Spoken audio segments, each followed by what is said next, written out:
Welcome to another edition of the Civ Battle Royale. My name is Dawkins, and this is episode 8, Old Enemies, New Friends. Love and hate are linked together in this episode as old conflicts between friends are resumed, and new coalitions between strangers are made. Starting on turn 111, let's get right into this. Hi folks, user Framonti is here, but more importantly, episode 8 is here. I'm honored to narrate this part, and I hope you all will enjoy it as much as I did. Each turn will feature some small actions, small action after small action. The cylinder will appear quite different at the end though. Who will rise and who will fall? Time now for the OC of the week, and I don't know why, but this dialogue cracked me up when I read it the first time. I'm going to put a link in the description. And for some reason, in my head, Zenobia speaks with the voice of Hermione from Harry Potter. Because it's realistic, it's Leviosa, not Leviosa. Thanks, user Dosset, for the laugh. And speaking of Dosset, you might notice the new icon that I have, especially if you go right down here into the corner. I'm going to point it out right there.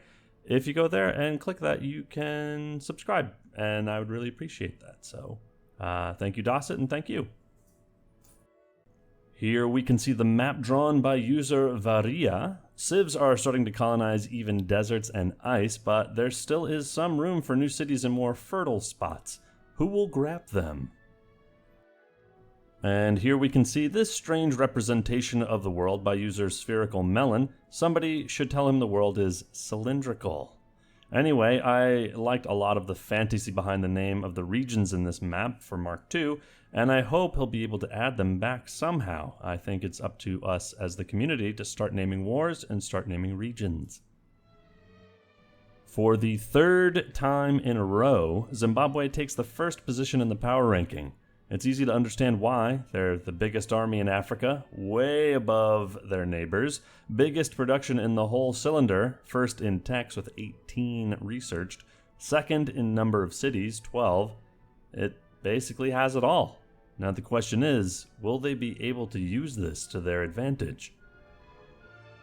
A Song of Ice and Copper. We start this episode with one of the few areas on the cylinder not yet crowded. "This is unacceptable," shouts Ivan, thus founding Vologda. "We'll for sure win the race against the Goths. We won't be surrounded even if it means living on the ice," he adds. Frederick seems to have given the same exact order to his Prussian settler. If he's lucky, he'll also have some stone or copper together with the ice. Not the best cocktail in town, I guess, but not a bad start.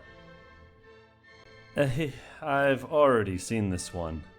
The color contrast between this and the previous slide is incredible. The Turks are pushing against Ostrava. They have the number and tech advantage against the Czechs, since the latter are also fighting against the HRE.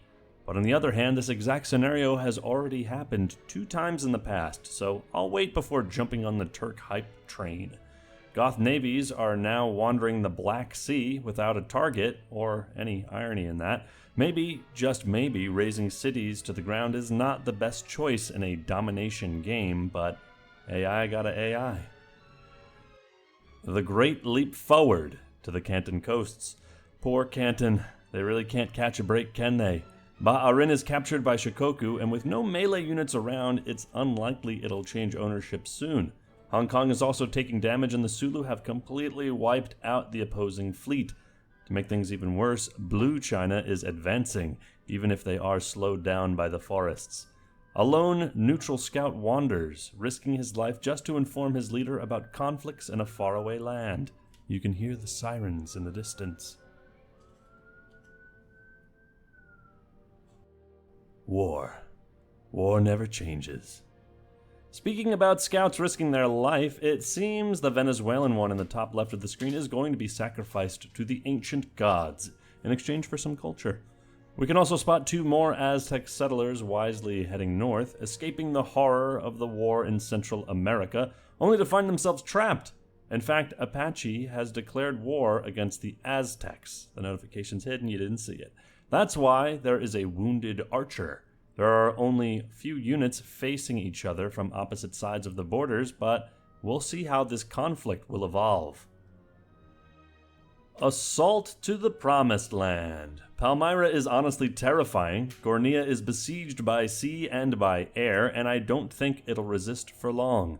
Zenobia has even brought to the front her precious unique units, the Klibanari. That's how you pronounce it. A horseman replacement with 12 strength, 4 moves, shock 1, cover 1, and great generals 1. What? Cool. Gnosis is the first city, I believe, to reach 30 defense points, which is an accomplishment that I guess Manoa has, making the war between Manoa and Nubia a futile waste of resources and arrows, as both civs don't have enough manpower to take down the other. No coastal city without permission. Despite India's best efforts, Hyderabad seems to be doomed. The Marathan fleet is strong and is also reinforced by a great admiral. The 15% bonus damage, or the instant heal, may be exactly what is needed for cracking the walls of the enemy city. Anti-benefication in progress. Ndongo tries to concentrate its forces against the city of Akure, forgetting, however, to bring any melee units, except for a trireme, which is not enough. However, the city is well protected by mountains, a river, and is founded on a hill, not the smartest move by Nzinga. We can appreciate how Benin is spamming its unique improvement, the Aya, which grants defensive bonuses to cities and units. For sure, it needs it. Translator note, Keikaku means plan. The Kazakhs finally show why they didn't send any support unit in their previous wars against Parthia and Nenets. It was all according to Keikaku. They made everybody think that they're bad and then strike. What a bunch of geniuses. Or maybe they were just AIing around. I don't know. Anyway, they're taking this opportunity and I feel it's the right call. They need all of the clay they can get if they don't want to fade into irrelevance. Sakamoto to-do list. Conquer North. Happy user of the Honesty Fish? The love story between Korea and Japan continues, as it seems they can't stop trying to be the closest possible. Since Japan were so nice to visit Korea a few turns ago, Seonjo decides it would be pretty unpolite not returning the favor, thus founding Jinju on North Japan. Iron and Blood. The two German empires decide they have better things to do and settle for peace. This actually allows the HRE to concentrate their troops against the Czechs, now with 100% more swords. Even though it seems it's still a bit impractical with this new technology. Its swordsmen were embarked in range of Liberic. Frederick instead knows that iron and water aren't best friends and orders his new trained troop to stay on the ground. The Czechs, on the other hand, only have one spearman in the whole screen, a very worrying situation. Also, the Indians decide they want a participation trophy and declare war on the Evenks. The latter is at war against like 11 different civs. The World Congress doesn't exist yet, but the whole cylinder has decided that deer are immoral and should be banned. The burned city with the pyromaniac leader's name. The Golden Horde decide that the coasts of the Caspian Sea are safer since the Black Sea is too black at the moment. Even safer is the inland, they declare, and so a till is founded. Again. We can also see for the first time, I think, but I may be wrong, a funerary tower between Circesium and Palmyra. This unique improvement becomes available at construction, can only be built on desert, and provides +2 culture, +1 at archaeology, and +1 faith, +1 additionally at philosophy. Not a bad improvement. Sea traffic. I was a bit wrong a few slides ago. Canton still has 3 naval units. They're lucky the AI doesn't really coordinate troops with different moving speeds, but nonetheless, their situation is not the brightest. Bold prediction, the single Tongan spearman we can see on the top of an atoll will snipe Canton's capital, thus achieving maximum Tonga time. Place your bets now. Qing is continuing its Exclave mission. After colonizing the north, it sends a settler towards the Indian Ocean. Yup, it's big brain time. Advisor: My king, our foes are exhausting themselves in feudal wars. We can gain a huge advantage by founding another city. With our unique ability, they're an inexpugnable fortress in the wild. And that too. Just found it on a 3-tile island, lol. Just a bit of east of this new city, there's a quick naval skirmish between Uruguay and Venezuela. This is just so fun. Never go full Haiti. Madagascar is trying to do a Haitian cosplay, splitting its forces against 2 different cities at the same time.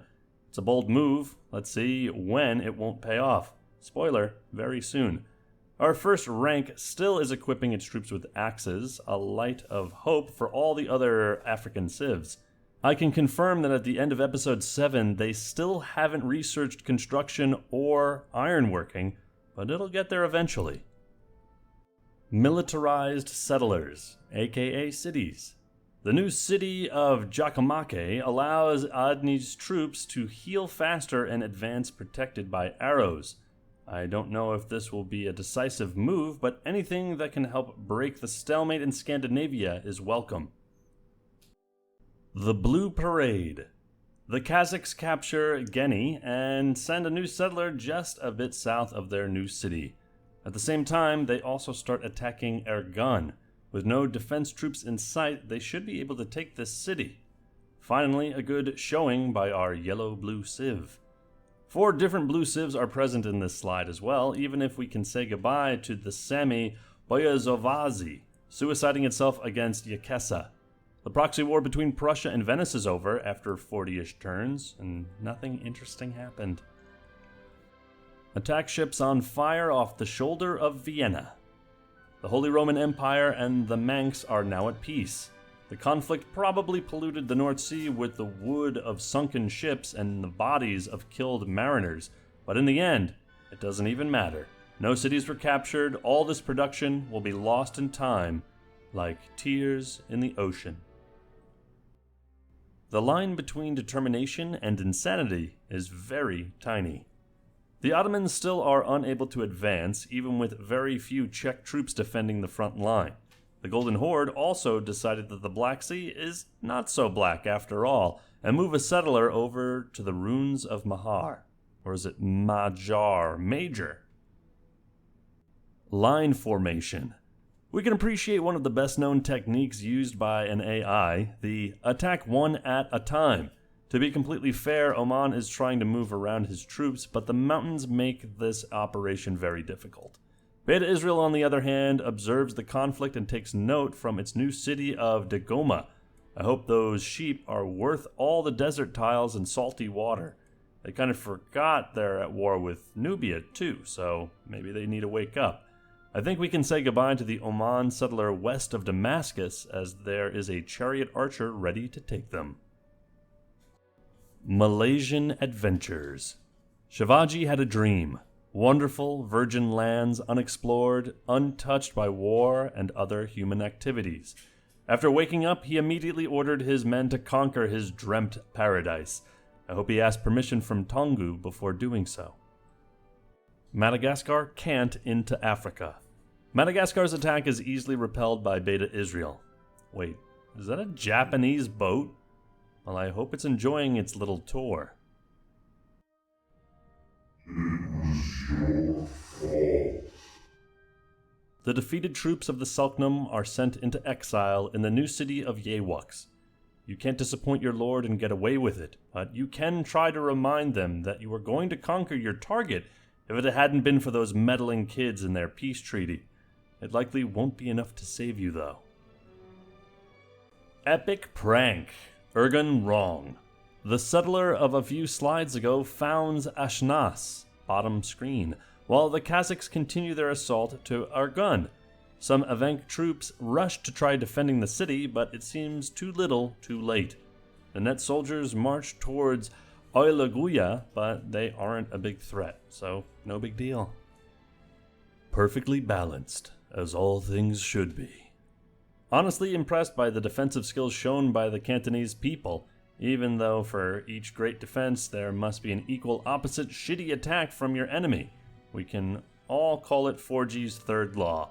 Anyway, the Japanese are bringing a ton of ships this time, so our favorite, and only in this iteration of CBR, but that's beside the point, pirates still need to hold their breath, at least for now. Nobody expects the Spanish city name. And that's what happens when you neglect your own island. Venezuela founds Barcelona, taking advantage of the absence of Haiti. Shame on you, Haiti. That's what you deserve for making peace instead of conquering Caracas. We can also see the Aztec pushing against Maracay, but the vegetation is helping the defenders. The Iroquois settle Akwesasne and have unlocked their second unique unit. For sure, he'll be useful in their current conflict if used properly. The Algerian Sandwich. And now let's jump into the spicy news of this turn, anticipated by the notification bar. Algeria is the victim of a coalition involving Palmyra for the moral support more than anything, Venice, and last but absolutely not least, Shanghai. Mascara seems a bit in trouble, but it will be at the very least a distraction for the Algerian forces, now sandwiched from the south by Esquia and from the north by Dandolo. Fight in the Sahara. We can enjoy a better look at the Shanghai core. Actually, it's not exactly that scary considering that both Tagdemt and Blida are surrounded by a good number of defending troops, while Taghaza is empty. Has Esquia bitten more than he can chew? I guess I was wrong. In this slide, we can see why I should not be even considered for a position as power ranker or similar. The attack against Hyderabad, even if not finished, is becoming an utter defeat for Maratha. Now, I'm sure that, having said that, the next turn the city will be conquered.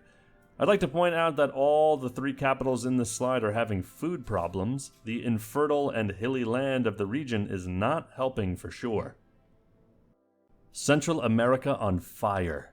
The Aztec are slowly pushing forward, bringing Ciudad Guyana into yellow. However, the window of opportunity for Montezuma is closing very quickly. Reinforcements are coming to the battlefront at maximum speed. Also, Canton and Blue China are at peace now. We'll see soon if the pirates have decided to give away Hong Kong again or have improved their diplomatic skills.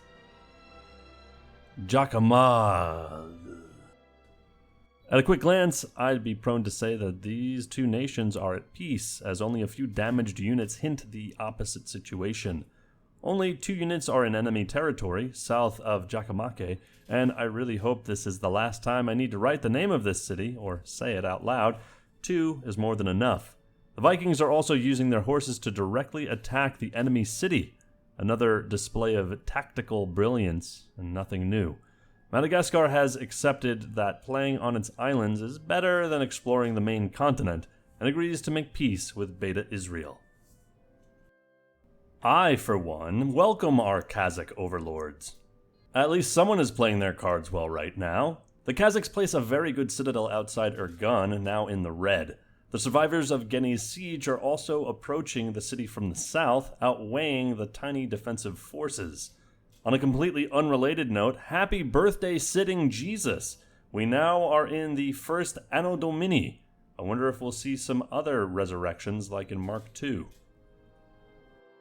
Achievement unlocked. No city gifting. Canton keeps Hong Kong. The fact that I felt the need to remark it speaks for itself. It's really a shame the pirates are fighting very well given their position, but only have 3 cities and no more room for expansion. It's difficult they'll be considered actual contenders in the future. Civs against Nubianity. The previous turn, Libya declared war against Nubia. The latter continues its personal challenge against the Evenks and Canton of most hated Civ for absolutely no reason. I have a theory. Everyone dislikes Nubia because they didn't settle the Suez Canal. I would be pissed too, to be fair. Anyway, somehow Nubia has destroyed a citadel outside Derna. Libya replies by attacking Nuri. Composite bowmen rush to defend the city, which is dangerously isolated from the rest of Nubian core. The city of Gurnia still stands, but is brought into red. I wonder how many arrows the composite bowmen sitting on Cyprus have thrown against the city. What does the fox say? India and Maratha make peace. I never wanted it anyway, declares Shivaji in an exclusive interview. Gandhi has left an Aesop's fable as reply. The fox who longed for grapes beholds with pain, the tempting clusters were too high to gain. Grieved in his heart, he forced a careless smile, and cried, "They're sharp and hardly worth my while." Help? Anyone? I'd like to find a single positive thing to write for the Algerians given this slide. I'll go with the beautiful shape of Tlemcen territory. Very aesthetic. It weirdly reminds me of IRL India somehow. As for the actual fight, I'll be surprised if the city won't fall in Askia's hands next turn. Do you have a moment to talk about? Is born who, say the Israelite people when given the announcement that now years will be counted forward and not backward? On the other hand, it seems they don't really need another religion but Judaism. That has protected them pretty well from Madagascar. Aw shit, here we go again. Leovicher, did you dare settle on my island? Chavez, well, I mean, you didn't really seem to have any interest there, so I thought... Leovicher, bring me my ships! I need to sink some of them in order to teach this little arrogant leader a lesson. The move from Haiti is actually smart on paper. Most of the Venezuelan units were moved to Central America to fight the Aztec, leaving the area quite empty. Let's see if the execution will be as good as needed, but maybe this is asking too much of the AI this game, but you can never know. I still remember the perfect usage of the Panama Canal by the Buccaneers in Mark II in order to conquer Tulum. Also, the battle for the control of Australia has ended. We'll jump there soon, so don't worry. The Hadrian Wall. Scotland builds the Great Hadrian Wall, declaring they'll make the Manx pay for it. Now, if only you could also move those settlers you built like 35 turns ago. Just look at the Moors. How are they more willing than you to navigate in cold waters? The notification bar is filled with agreements, friendships, and denunciations, so two important notifications are hidden. The Goths and Prussia jointly declare war against the Turks. The shared border is short, but this still means our little green friend is now at war against 3 different civs. Italian standoff. We can see the Venetian core in all of its beauty. With the newest cities of Ragusa and Mesorbo, the Doge has locked down Italy, besides a few tiles in IRL Puglia and Basilicata. And there is another settler near Burano. 8 cities is more than several cities can say to own, to be honest. Corsica is not part of Italy, after all, say the Moors, bringing a settler near the island. A Morricone's soundtrack echoes in the air as a 3-way standoff takes place between the Venetian units, the Moor settler, and a Songhai scout. I'd love to see Venice just buy the tile, to be honest. Venice seems a bit behind in tech. His strong navy currently directed to Algeria won't be enough without more advanced units. On the other hand, the Czech still hold strongly in Liberec and Ostrova, both in the yellow, but at the same time not in danger of immediate flipping. Will Aztec shitposting return in full force? I certainly hope so. Barcelona is not in immediate danger, but the same can't be said for Maracay. Finally, the Aztecs surrounding the city, now in yellow. Only some Venezuelan triremes are floating around, and they could potentially flip the city a couple of times if needed. When I say using properly a few slides ago, I didn't mean sending your unique unit alone against the whole enemy army for Hiawatha's sake. A quick invasion. The assault to Tlemcen proceeds as expected. I honestly admire the dedication of Algeria to found new cities and not just roll over and die, but it could have picked better positions. Well, it probably was in a very long-distance race against the Yupik. The one who found further from home wins. Still not so Essie. Ndongo relaunches its offensive against Essie another time, following one of the secret techniques of him, handed down from father to son. Bring a settler to the front. Well, it's working for them, even if I'd give the merits to the actual militarized units. Still, the forest makes moving units a headache, so Benin can enjoy the ownership of the town for at least another couple of turns, as no melee units are directly under the walls of the city. Zimbabwe found Bambandanyadandana. Alright, let me say this one more time. Bambandinyanalo, therefore submitting its candidate to the contact's longest city name. Balance through war. As promised, Australia. Papua has brought a lot of reinforcements to this recently conquered cities, while New Zealand is pulling a Scotland and refusing to move its settlers. Cavanbah is one of the most populated cities on the island, reaching 20 population. This war has brought a bit of balance in the region, even if the Murray are behind the other 3 civs. I'm trying to find from the minimap if it's Tonga time, but I can't see if their settler, last observed in this zone, has reached a new home, so I'll go with a no. Since when is Alaska so populated? Since Apanukbak has sent his settler down to America, Haida decides to reply with an indignant delegation of troops merely passing through. Maybe they'll be able to settle down their settler problems without using weapons. Or maybe not. It's way more interesting with the violent solution. Again, the notification bar hides more than it shows. This turn, 2 relevant declarations of war are submitted to the Goth from Sami, and more importantly, the Kazakhs. Now the Goths are fighting against 4 civs at once from 3 different directions. They made a step longer than their leg. Also, not 1, not 2, not 3, but 4 other civs decide to fight against Canton, Maratha, the Golden Horde, Parthia, and the Seljuks. Shia smile from heaven as his revenge is carried out. Urgan. Urgun falls, but the Evenks can flip it back. Probably won't be enough, but the Kazakhs seem to push with increasing forces. A bit more north, a stream of Nanette troops are bravely and stupidly throwing themselves against the walls of Alaguya. European clusterfuck. Liberec is now in the red, and a bunch of swordsmen are around Mainz. Will the HRE be able to crack what seems to be a very hard nut? Also, can I start a petition? The poor Prussian trireme west of Raskilde has been blocked there for like 30 turns. Just let them go. Insane determination. If we follow the well-known definition of insanity, doing the same thing over and over and expecting different results, we can totally declare Mehmed II insane. But this time it will be different, swears the Turkish leader. Everybody is too afraid to tell him the truth. It appears that the Golden Horde have changed their mind once again. The Black Sea is indeed too black for me and too few sea, a spokesperson declares. They decide to relocate the settler elsewhere. Or maybe it was killed. Goths and Turks are fighting in the Black Sea, and the 2 navies seem equally strong. The Aztec hype train forgot to refuel. Maracay is safer now unless hidden Aztec reinforcements outside of our view are somewhere.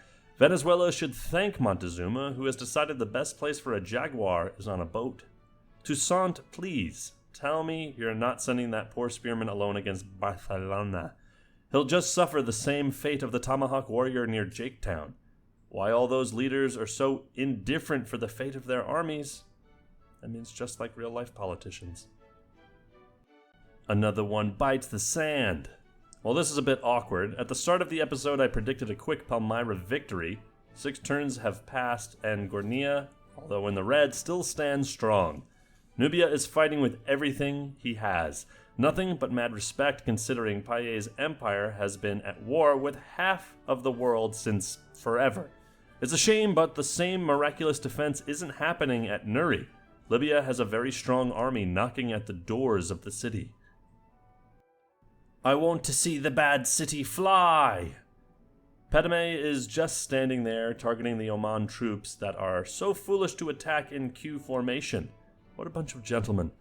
You do not fight with honor, complains Saif bin Sultan.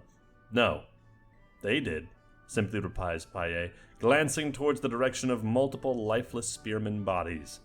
We can also appreciate how Canton is making new friends along the way. Finally, a worthy opponent. Our battle will be legendary. Iliam Doan. You know what? I didn't care about you, Scotland, until now. You are not worth my time. Now that you have that huge wall, I consider you a worthy adversary. Prepare to die. Robert the Bruce. Are you stupid or what? The Manx declare war against Scotland, again, trusting their superior navy which is currently attacking St. Andrews. On the other hand, it seems that on land the situation favors Bruce, at least defensively. Castleton breaks the previous record, and now we have a 31 defense city. This is just to say that I expect this war to become a meat grinder of great proportion. Snake in the snow. The Nanettes are indeed trying to enter in the Guinness World Record by creating the longest snake formation, an ancient military tactic. Their application is rejected as Zimbabwe still holds the record. If our dear riders will reinforce their new city of Burungda, they should repel the attack easily. On the other hand, by looking at the shape of the Brown-Green Empire, returned. They indeed recapture Urgun. Ablay Khan is so mad he decides to bully a bit more of Canton. Lucky for him, his anger didn't cloud his tactical decisions, and a good amount of melee units are approaching the enemy city with a clear goal in mind: recapture it. Jamuka sees everything, but holds his troops, stating, "It's not our moment yet." Just a bit more red. I swear this may be the 6th or 7th time I see this exact part of Europe, always hoping for some interesting event and being forced to invent something to write. Like, Limerick is a bit more red. That's it. I can't really make anything more interesting than this after a while. So I will. Looking at the pictures, you can see that Manoa have their unique trireme unit in Viking territory, which I guess is like one of the weirder things to say. Also, you have a bunch of trireme explorers, Uruguay, the Yupik, a whole bunch of others. What are they doing? When will they do something useful? Only time will tell.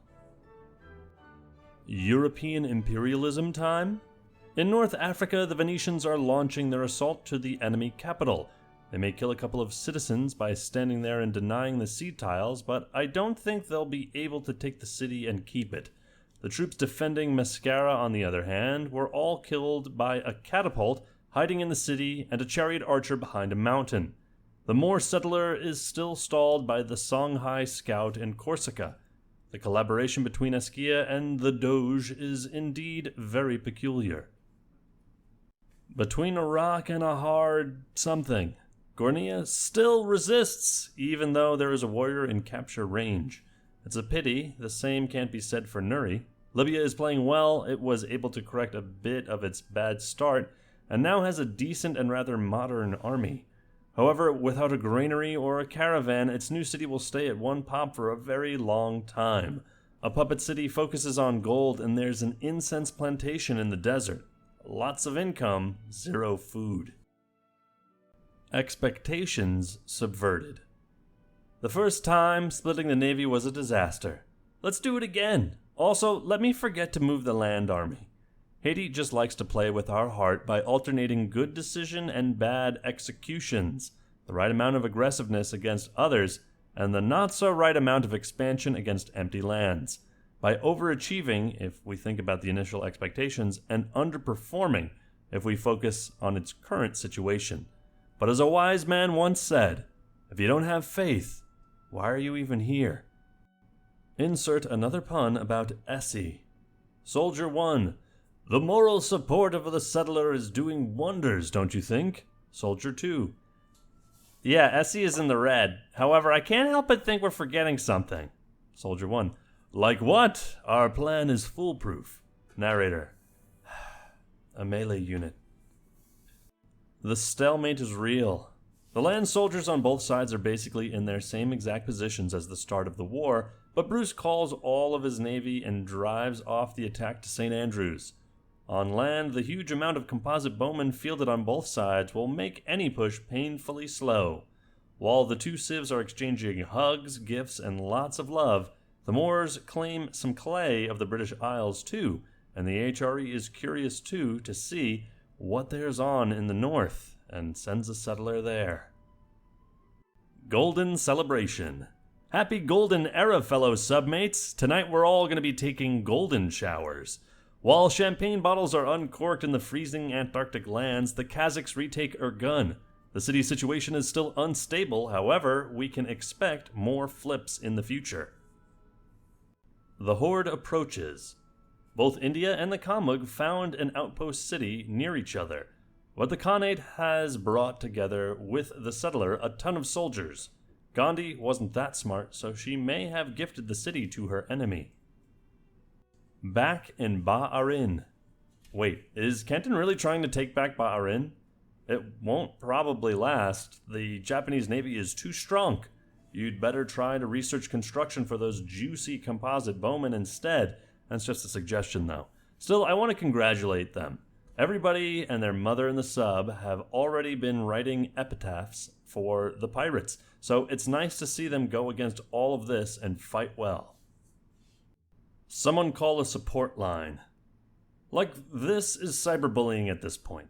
Gnosis continues to kill the troops at the mouth of the Nile, Libya attacks from the west, Palmyra from the east, Beta Israel, and now Zimbabwe from the south, and for some reason the fucking Golden Horde decides to declare too.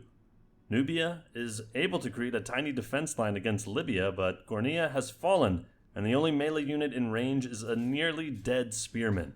I wonder how many promotions the composite bowman on Cyprus has acquired by shooting the city every turn. Remove border gore. Check. Tlemcen falls after just a few turns. Despite the capture of the city, I feel like Askia is not really playing very good right now. No composite bowmen, no swordsmen, and a tiny carpet.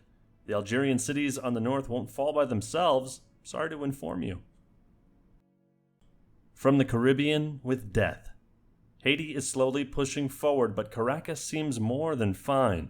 Chavez is producing and moving units very quickly, and now Maracaibo seems untakeable.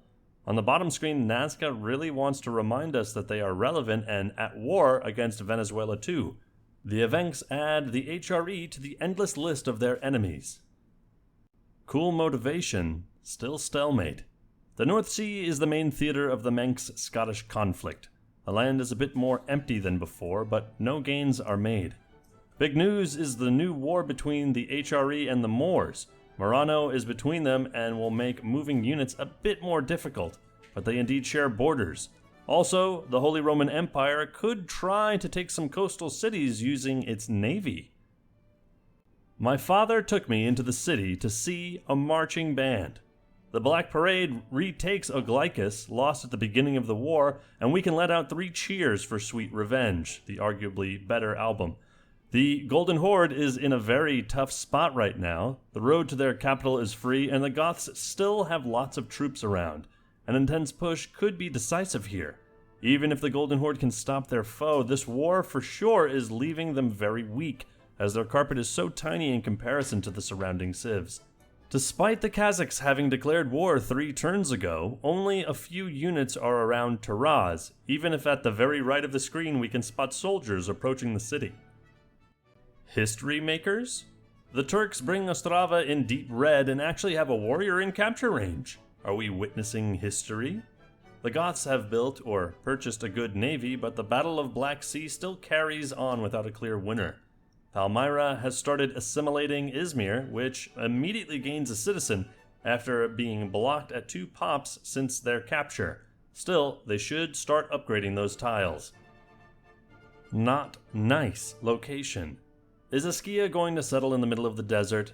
While the location is not the greatest, aka it sucks big time, it would completely cut down Blida from the rest of the Algerian Empire, presuming Takaza won't fall, that is. Mascara is in the deep red, but many Songhai troops are moving toward the city. Who will win this race? Ooh, that's how it works. So you're saying we can also throw arrows against a city in order to make the capture easier? No way. Not only Oman now remembers how to fight wars, but also Beta Israel started damaging the city. Now the question is, will the Oman spearmen or the Israeli warriors conquer the town? Blue water and blue science. We can enjoy a better look of this part of the cylinder, one of the few spots without war, killing, and destruction. Australia is sending a settler east of Brisbane, trying to reclaim full control of the island after their previous disastrous conflict. Let's also appreciate the first pikeman just a few tiles below Sandakan, courtesy of the Sami. Indeed, by looking at the notification bar, more and more civs are reaching the medieval era during this episode. Shrug. Haiti is throwing everything it has against the walls of the Venezuelan cities without much success. Maybe the Nazca will be more lucky in their sieging of Valencia, or more, probably not. the frozen lands. We can see the new city of Al-Maria, the first colony in Iceland. Right now it's under the control of the Moors, but the HRE seem to be rather upset about the situation. The German Navy is quickly moving to change the ownership of the city. They that sow a city shall reap another city. Haida have decided that it's only fair to settle a city near the Yupik, since they have done the same in the west coast with Cyrenaic. We'll have an apartment meeting soon. Aren't you happy? Says Koya. Apanupak is so delighted by this that they build 3 settlers and send them west, trying to escape their social duty. Weird flex, but not okay. Havel, I get it. The Hanging Gardens are so nice to have, especially if you're going tall, since you're boxed in by all of your neighbors, but you can't build it while your empire is fighting a 2-front war. I don't see the in-game representation of the wonder near Prague. Maybe it was built in another of their cities, though. As an additional prize for the Czechs, Liberec is finally conquered by the HRE. No Czech melee units are near the city, so will the Germans now stop and focus their attention against the Moors? Or maybe they'll push forward against the enemy capital. Banging Bangalore. The horde is storming outside Bangalore, already in the yellow. The whole Taklamakan desert is filled with gray-blue troops marching in full formation against the unprotected Indian city. The regret of the Sultan. Padme drops nearly black, with an Israeli warrior in a boat ready to take it. Oman should have moved its spearmen like 10 turns ago. With just 3, not even great cities, and only desert tiles available, Oman is in a very bad spot. They could actually conquer Nizwa, even if not giving it away in the first place would have been even better. Paradise acquired. I can't help but be disappointed by the lack of action from Toungoo. They have both a good army and navy, but they're allowing Maratha to reinforce its cities instead of taking them right away. In the game of Battle Royale, you either win or you die. Just 1 melee unit. Ostrava is in the deep black. Any kind of damage from a melee unit would be enough, but I suppose it's better to surround the city with composite bowmen. Still, Czech position is quite unstable. Losing this city would probably be the end of them. It appears that the Hanging Gardens were actually built in Brno. Frederick is nice and reminds us that he's at war against the Turks, while Ivan is sending a settler to the only empty place left on the whole screen, and Gothic triremes are still clashing against the Turkish ones. The Blue Menace. The Métis have been on a settling spree since the last few parts, with Prince Albert being their most recent acquisition. Canada tries to emulate them by settling Calgary, returning to 3 cities. Yay. Chad Chav. Fighting against 3 different enemies at once doesn't help when building an army. The Venezuelan court is quite empty, but at least there are soldiers where needed, and that's all that matters. Aztec, Nazca, and Haiti aren't able to threaten Hugo Chavez in any significant way, and... Wait, is that a settler on Cuba without any supporting unit? What a Chad move, Chav. Right in the middle of the desert. Tagaza falls and Algeria is able to keep its empire connected. However, Mascara is still in Eskia's hands, who founds Kano. Or Kano, like the Mortal Kombat guy. Yeah! The new city protects the reinforcements sent to protect Mascara. In general, Algeria is not able to train enough soldiers to replace the ones it loses, and both Blida and Tagdemt are under direct attack, even if they haven't taken any damage yet. I wonder how the Algerian capital is dealing with the Venetian navy right now. Red-controlled Red Sea. Beta Israel leaves Africa for the first time, conquering Padme. Gudit now firmly controls both coasts of the Red Sea in this region, while Oman is left with nothing but dead soldiers. Impossible! Shouts the Sultan while slamming his fist on a precious table. Bring me the map. I need to make an important strategic decision. Now, put a band on my eyes and give me my knife. Yes, keep the map there and let me think, he adds, while throwing his knife against a representation of the cylinder. We'll attack India, finally declares Oman's leader after seeing where the knife has hit. Barcelona, I sleep, Maturin. Real shit. Whatever that means. Venezuela founds Maturin on the doormat of the second Haitian city. This is too much for Toussaint, who immediately sends a delegation for retaking control of what he considers his legitimate property. The road to greatness.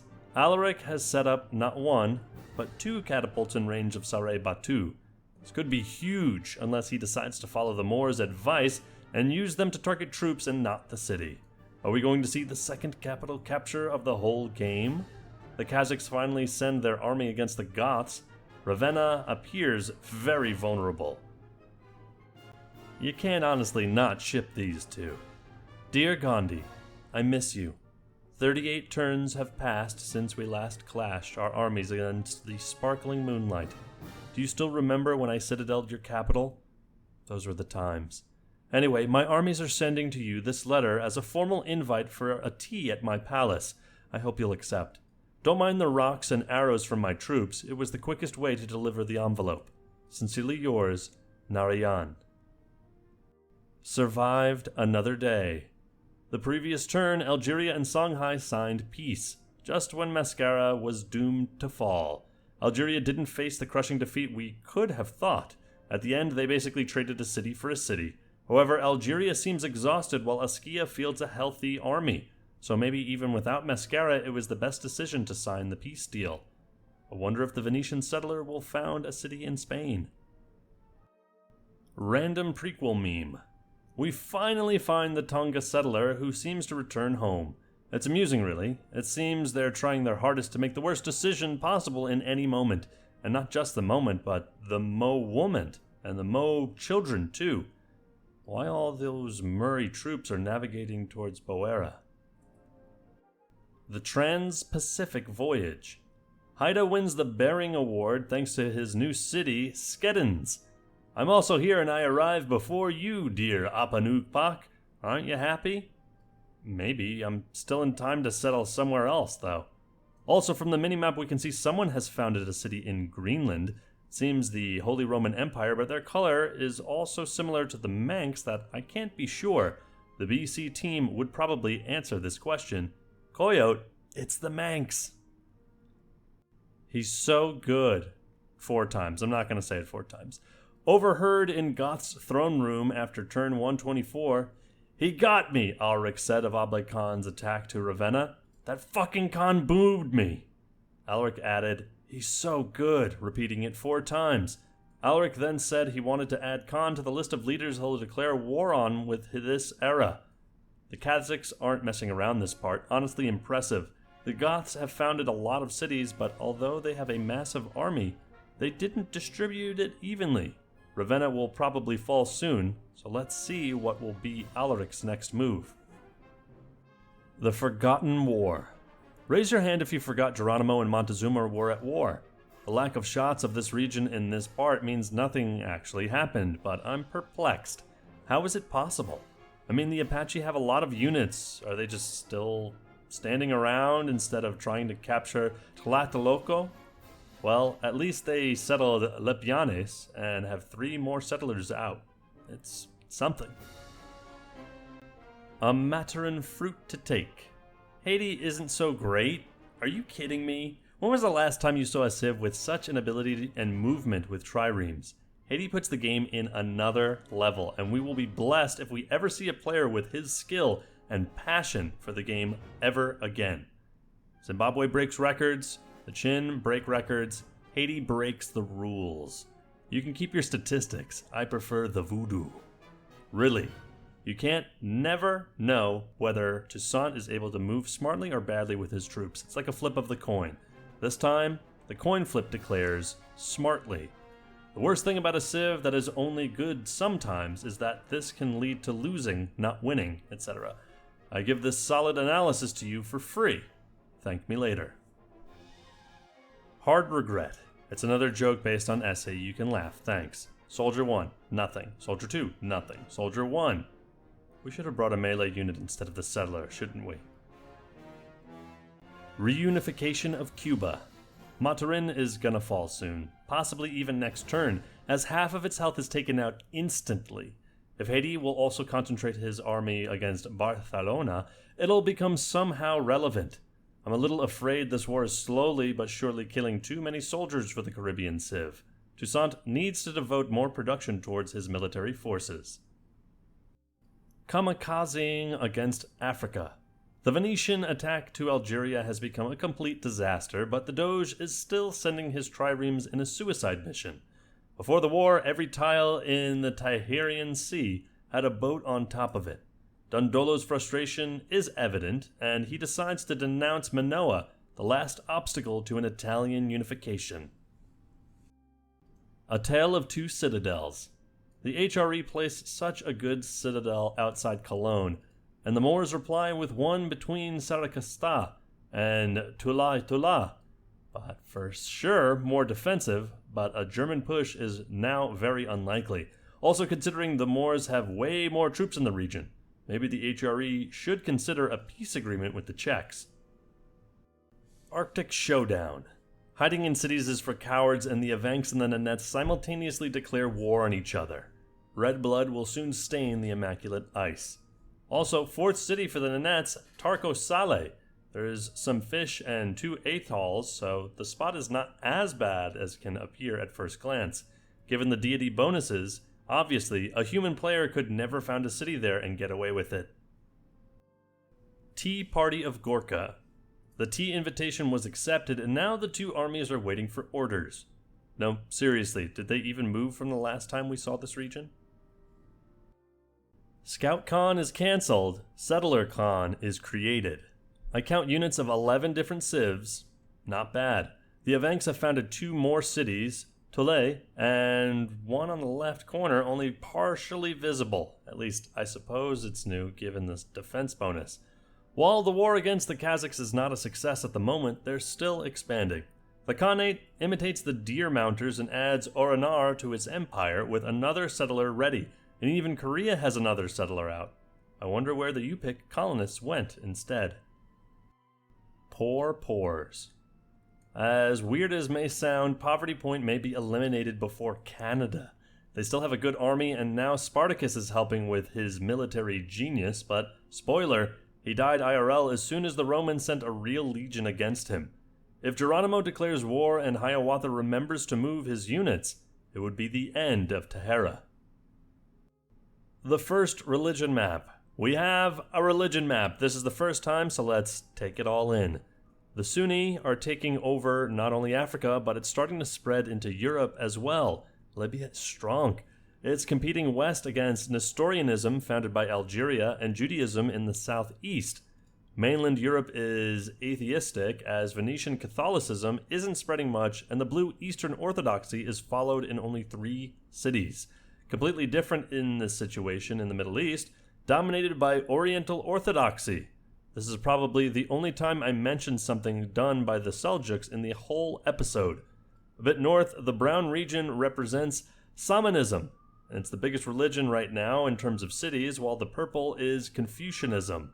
Oceania is slowly adopting Bogomilism, founded by the Sulu, even if part of Australia prefers Chakurpa. North America is divided into 2 groups. The majority believe in Orenda on the east, but on the west, somebody thinks the true religion is... Angarkurngurnik instead.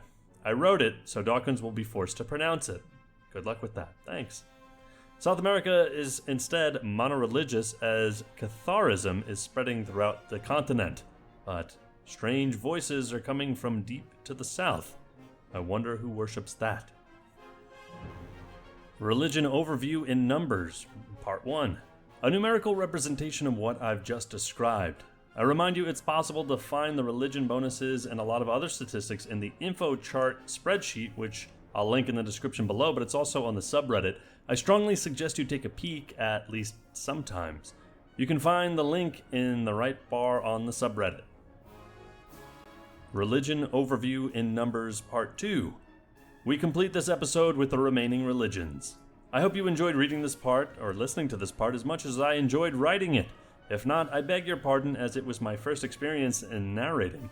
For sure, this was probably the biggest part so far, with over 100 slides, and we saw a lot of action. It's only the beginning though. As fewer and fewer tiles are free, war becomes the only solution. I want to thank our narrator today. My name is Dawkins. If you haven't already, click that little bottom button on the bottom right of the video, or you can just hit the subscribe button, like it, comment, whatever you want to do. That's great. I do want to tell you, Dawkins, will be going away next weekend, so I'm not necessarily going to have enough time, I think, to have the recordings done by Tuesday on time. I know. I'm sorry.